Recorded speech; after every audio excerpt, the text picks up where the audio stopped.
Welcome to another NEBA Spotlight. Today, I am so happy to present Trevor. Trevor, tell us about you. Tell us about the business. All right. Business owners hire me to double or triple their net revenue without increasing their marketing spend. And since we're all marketers or networkers here, I figured I would share a strategy that could be used to turn a forgettable elevator pitch into one that actually gets people asking to talk with you as a practical example of the kind of work I do. But first, we will start with the foundational thread that ties all of my strategies together. This strategy is fully described in my book, The Profit Revelation Blueprint, and I will provide a link for a free download of the book at the end of this presentation. Now, in the book, I discuss how 80% of revenue comes from 20% of what you do in your business every day. That 20% is thus very important, and it can be broken down into 7 surefire areas to focus on when you work on your business as opposed to in your business. The strategy I reveal later potentially will improve the first 3 areas that I'm going to show you out of these 7. And I'm going to briefly go over all 7 so you have the bigger picture. These 7 areas together are called the 7-step pathway to profit formula.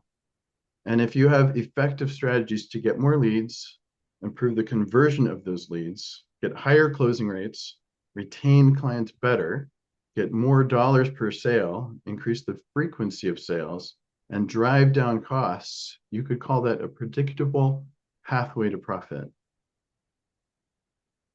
To understand the financial effect of improving all 7 areas in a business, I'm going to lay down some numbers using this calculator. This is not a case study, but it serves to illustrate why the 7 areas are important when it comes to profitability. The 7 areas are listed here in green. So I'm going to lay down some numbers here. So if a company got 1,200 leads in a year and they had a conversion rate of 20%, they're going to have 240 meetings.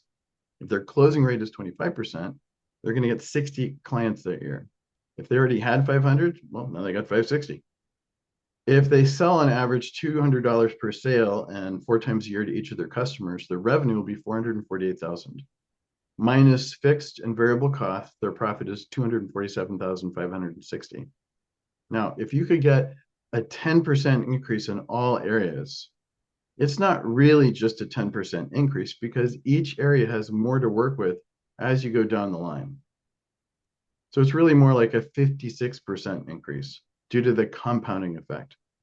Also, if you could get a 40% increase, it's now it's like crazy talk because it's more like a 288 to 300% increase. Now, a 40% gain in each of these areas in green here can be accomplished if you have effective strategies and you use them to generate this exponential kind of growth. So here's the thread that ties all of my strategies together, is that none of them require increasing your marketing or ad budget to get this massive gain in profits.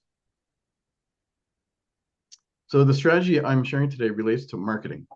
And the key to successful marketing is knowing the conversation that is happening in the prospect's mind so you can address their number one question at the right time. That conversation revolves around 2 major emotional issues: the problem they have and the solution they need but don't have. Now, everyone loves to buy, but no one wants to be sold. And they only buy when they feel that they're ready and willing, and it's always emotional. So this strategy is called the conversion formula. It has 4 parts. Captivate, which is a headline that states the problem very clearly in a way that resonates with your target market. Fascinate, which is a sub-headline that hints at the promise of hints at the solution they need but don't have. And there's always an educate step. They got to know the pros and cons of what they're going to buy. And then the close should be so compelling and so irresistible they can't turn it down. So a great example of this is the Domino's pizza campaign that started in 1973. 30 minutes of your pizza is free. Probably a lot of you remember that one. The target market was college students. So they made sure they had plenty of restaurants around colleges. That one sentence helped drive Domino's to become a multi-billion-dollar company. Now, it's very hard to fit all 4 of these parts into one sentence. So applying it to elevator pitches, 1 to 2 sentences is perfectly fine. This is just such a great example, so I like to use that. Now, here is an example of a poor conversion formula in place. This website has no statement of the problem they solve, only a hint of different solutions and who they might serve. So if you ask yourself, does anything on this website captivate or fascinate you? I'm going to guess the answer is no. The end result is they look like every other spa and they end up competing on location and price instead of their actual value. Note that the only call to action, if you could call it that, is an option to call the spa. Earlier, I mentioned no one wants to be sold anything, yet most websites lead straight into a sales process, and customers know that, even if they're not thinking about it, so they are less likely to engage. This website takes a different approach.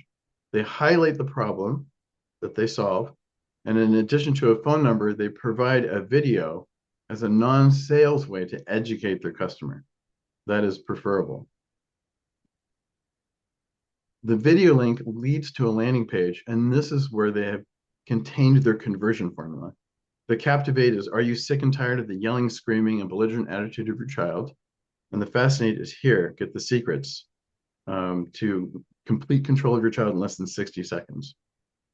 And the beginning of the educate step is here with a compelling offer to learn secrets for free. Now, before that squeeze page was implemented, this company was already getting 300 leads per month. 30 of the leads called and asked about the consultation. 3 got the consultation. Every one of those 3 became clients. But this is still only about 3% of the 300 leads that they got for the month.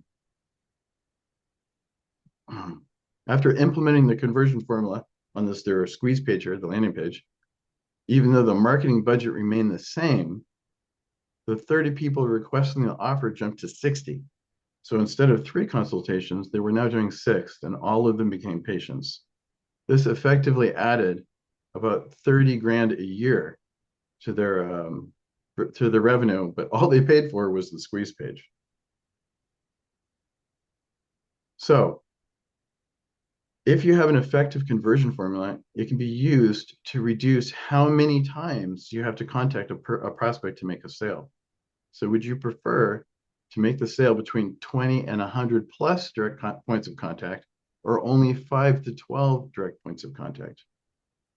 Elevator pitches aligned with the conversion formula and tested over time can be honed to slice through the marketing noise and captivate and fascinate your ideal clients. When prospects start to ask you, how do you do that? Or can we set up a time to talk? You'll know that you're on the right path. The conversion formula is covered in chapter 6 of my book. It's one of 22 strategies I use to double or triple net revenues in any established business. I am wrapping up the interviews and the revision of my book. So if I haven't interviewed you yet, and the number of people here have been interviewed, and I very much appreciate that. If you would like to learn some more of strategies to improve profitability, I would love to exchange exposure to these strategies for the experience and industry knowledge each of you possess. My contact info and link to set up an interview will be in the chat, and I'm happy to also just have a networking conversation as well. And anyone can download the book for free online either way at theprofitrevelation.com. So I hope this was helpful for everyone. And are there any questions? We have about a minute left. Any questions for Trevor? Trevor, this is amazing. I love what you're building here. We can't wait to support your book. Thank you so much for presenting today. Absolutely. My pleasure.